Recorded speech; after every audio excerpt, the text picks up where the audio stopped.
Share মানি একটা চলচ্চিত্রের, এই শেয়ার মানিতে সাংঘাতিকভাবে একটা হচ্ছে যে অন্যায্য অন্যায্য এবং বৈষম্য আছে।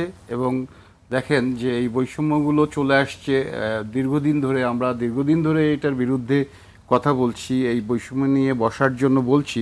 আসলে আমরা বুঝতে পারছি না, আমাদের সাথে সেভাবে বসা হচ্ছে না। আমরা সরকারকেও এই বিষয়ে অবহিত করছি, আমরা মন্ত্রণালয়কে অবহিত করছি, এবং আমাদের মন্ত্রণালয় এবং প্রযোজক এবং হচ্ছে হল মালিক নিয়ে মিটিং করার জন্য আমরা বলেছি, সভা করার জন্য, কিন্তু আসলে সেটা হয়নি।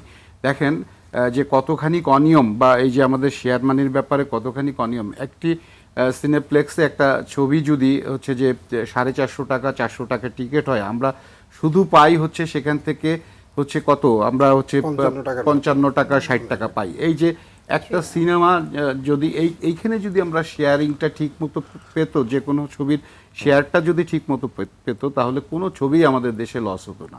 আমরা যদি একটা ছবির 5 লাখ টাকা শেয়ার পাই, দেখা গেল যে সেখানে তারা সেল করেছে 1 কোটি টাকার উপরে, তো সেই টাকাটা থেকে যাচ্ছে। একটা জিনিস দেখেন যে একটা হচ্ছে সিনেমা, একটা সিনেপ্লেক্স তৈরি করেছে, তাই না?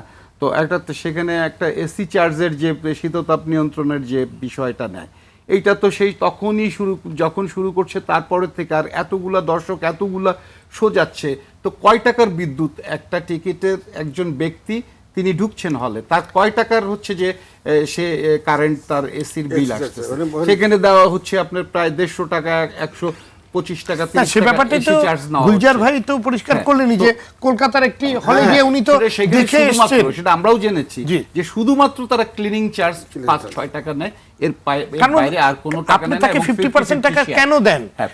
এইসবের কারণেই আমার কথা হচ্ছে যে একজন প্রযোজক কোটি কোটি টাকা দিয়ে সিনেমা নির্মাণ করবে, আর সেই সিনেমা আপনি সবকিছুই, আপনি কোনো কিছুই দিবেন না, কোনো ব্যবসায় আপনার কোনো ইনভেস্টই থাকবে না, সবকিছুই আমার থেকে নিয়ে নেবেন আলাদা আলাদা কেটে, তাহলে আপনি তো পুরো আমার উপরেই, আমার মাথায় কাঁঠাল ভেঙে কাটছেন। তো এইটা তো হচ্ছে যে সম্পূর্ণ একটা বড় রকমের একটা নৈরাজ্য বা বড় রকমের একটা বৈষম্য আমি মনে করি।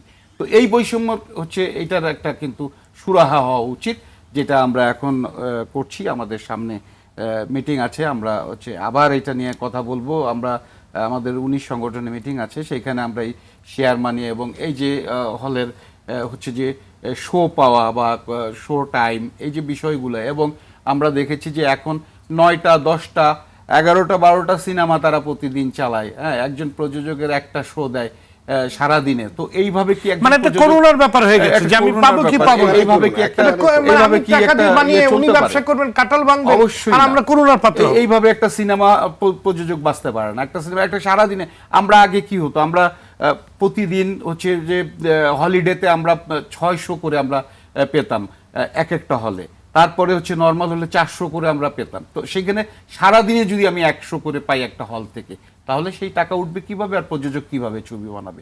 সেই জায়গা থেকেও কিন্তু প্রযোজকরা পিছায় যাচ্ছে, সেই জায়গা থেকেও কেউ আর ইনভেস্ট করার সাহস পাচ্ছে না।